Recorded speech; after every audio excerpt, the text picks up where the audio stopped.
All right, so today we're going to talk about crankbaits and kind of going into the wintertime fishing. You know, that's honestly, that's when I throw a crankbait the most is that late fall and you get into wintertime, especially whenever we get one of those big pushes of rain in the winter and it kind of dirties a section of the lake up. It just seems like cranking is a good way, not only to catch bass and a lot of them, but to catch big ones. So we're just going to go through a lot of the different crankbaits and talk about like why, maybe, you know, talk about how tight they wiggle, how wide they wobble, and kind of and put each one in its place. Going into the wintertime, I want a bait that in the clearer the water, the tighter I want the bait to wobble. So if I had to pick one on this table of everything laying out, it's going to be the flat A. That's going to give you the tightest action.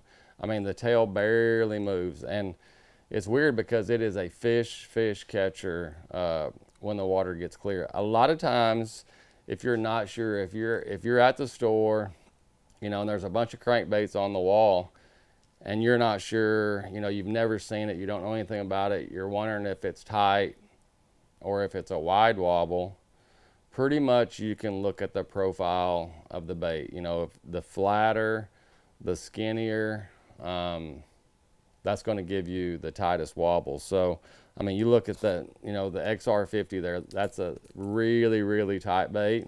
The flat A is a really, really tight bait.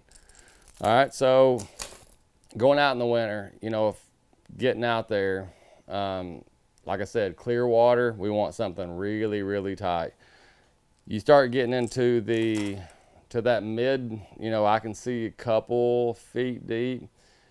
You can still get bit on a tight bait 100%, but that's, you start leaning into wanting some action, you want some sound, you want some vibration, which is that bait kicking back and forth, like a speed in.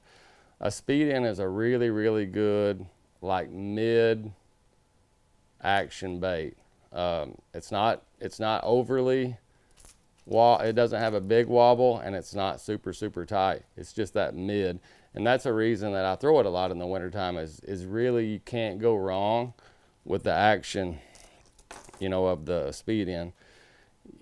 Say you get out there and the water is, you know, you see 6 inches deep, 8 inches deep, and you want something, or I want something that has a lot of movement in it. Not only do I have a rattle inside of it, but it has a lot of movement.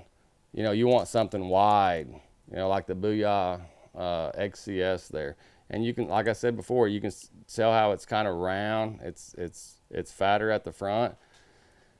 It's going to have a pretty wide wobble. So it's going to get a lot of attention in that dirtier water than you know, a bait that has a really, really tight wobble. We're just going to kind of go through here and just kind of lay them out and kind of rank them. The DD14 there, I've caught 1 million bass on this, especially on Grand Lake. I didn't say that, but that has a pretty wide wobble. Really, really good, like off-color water in the wintertime. The XCS, the Bandit Racket, you know, we're kind of going down there. The Norman, the Speed In, that's actually the same body, or really, really close to it. But I really think the bill gives that a little bit more action than the Speed In.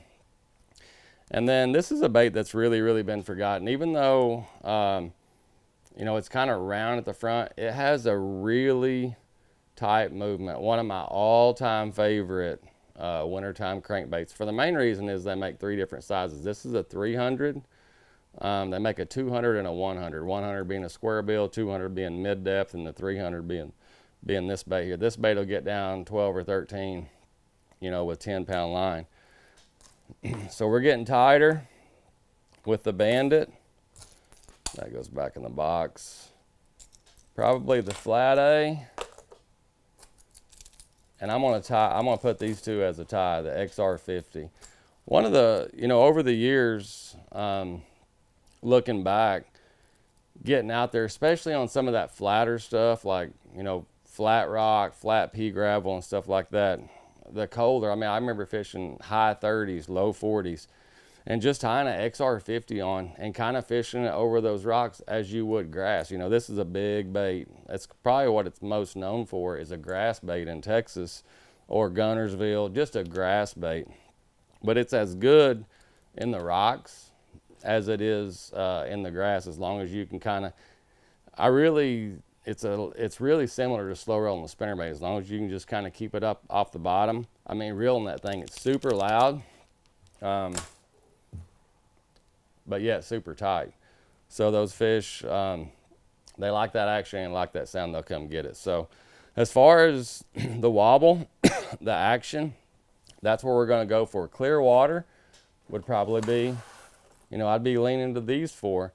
The dirtier it got, as far as actions, I'd be leaning to these four.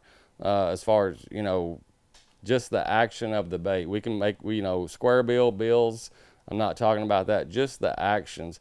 Anything in between, you're kind of here in the middle. And that's why, I mean, the speed end for me in the wintertime is just always tied on, because I can catch them in clear water.